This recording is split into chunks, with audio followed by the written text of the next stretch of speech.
Assalamualaikum warahmatullahi wabarakatuh. Perkenalkan, nama saya Dersi Nastia dari Program Studi Pendidikan Bahasa Indonesia. Pada kesempatan kali ini, saya akan memaparkan hasil mengenai tugas UAS Etika dan Profesi Pendidikan. Dengan analisis yang saya pilih yaitu analisis studi kasus penganiayaan guru terhadap siswa di Jogoroto, Jombang. Berikut pemaparannya.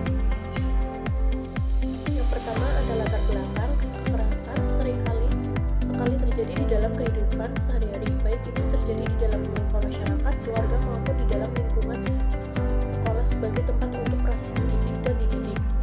Secara garis besar, tindakan kekerasan dapat didefinisikan sebagai satu tindakan yang dapat merugikan orang lain, baik itu secara fisik maupun psikis. Kekerasan tidak hanya berbentuk sebagai eksploitasi secara fisik semata, tetapi juga berbentuk mengenai eksploitasi psikis.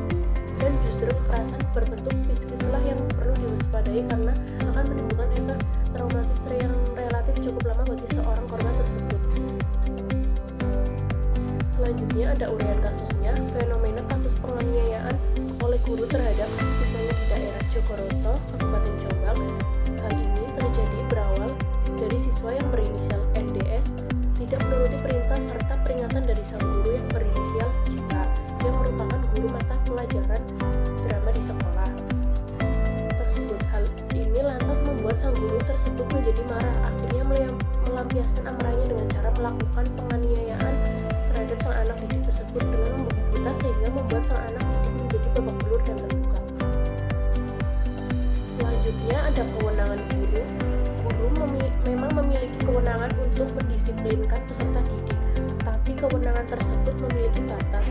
Hukuman yang diberikan harus bersifat mendidik, proporsional, dan tidak merendahkan martabat anak. Apabila hukuman berubah menjadi tindakan kekerasan yang menyebabkan penderitaan fisik maupun psikologis, maka tindakan tersebut tidak lagi dapat dibenarkan, baik secara etika profesi, hukuman, maupun nilai-nilai pendidikan. Baik, pada selanjutnya ada slide perspektif hukum. Berdasarkan ketentuan UUD 1945 dan Undang-Undang Perlindungan Anak, tindakan kekerasan yang dilakukan guru dalam kasus di Jogoroto tidak dapat dibenarkan. Seorang guru tetap berhak menegakkan disiplin, tetapi cara yang digunakan harus menghormati hak peserta didik, menjunjung nilai kemanusiaan, serta mencerminkan profesionalisme sebagai pendidik. Baik, pada slide selanjutnya ada pendapat. Menurut pendapat saya, meskipun siswa tidak menaati perintah guru atau menunjukkan sikap yang kurang disiplin, tindakan kekerasan tetap tidak dapat dibenarkan. Guru memiliki kewenangan untuk mendisiplinkan siswa, tetapi harus dilakukan dengan cara yang mendidik, bukan melalui kekerasan. Guru seharusnya menjadi teladan dalam mengendalikan emosi dan menyelesaikan masalah secara bijaksana. Dengan demikian, siswa dapat belajar dari kesalahannya tanpa mengalami trauma, sehingga tercipta lingkungan belajar yang aman, nyaman, dan saling menghargai. Pada slide selanjutnya ada dampak kasus. Dengan sikap guru yang demikian, maka akan berdampak pada perkembangan dan kemajuan bangsa. Perkembangan dan kemajuan bangsa terletak pada pendidikan. Fungsi pendidikan adalah untuk mengembangkan kemampuan dan membentuk watak serta peradaban bangsa yang bermartabat. Dalam rangka mencerdaskan kehidupan bangsa, bertujuan untuk berkembangnya potensi peserta didik agar menjadi manusia yang beriman dan bertakwa kepada Tuhan Yang Maha Esa, berakhlak mulia, sehat, berilmu, cakap, kreatif, mandiri, dan menjadi warga negara yang demokratis serta bertanggung jawab. Dengan ketakutan guru dalam memberikan hukuman kepada muridnya, maka pendidikan tersebut tidak akan berhasil. Keberhasilan pendidikan dapat dilihat dari perbaikan sikap dan perilaku peserta didik, karena tujuan utama dari pendidikan ialah memperbaiki kualitas manusia.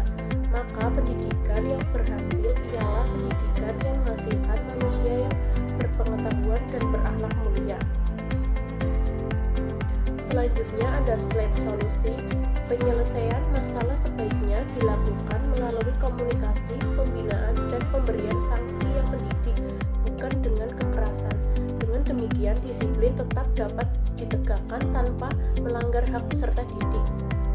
Maksudnya pada slide ini itu menjelaskan kekerasan yang dilakukan oleh guru terhadap siswa, baik berupa kekerasan fisik, verbal, psikologis maupun seksual, merupakan pelanggaran yang serius yang merusak ruang aman belajar dan meninggalkan trauma mendalam bagi siswa.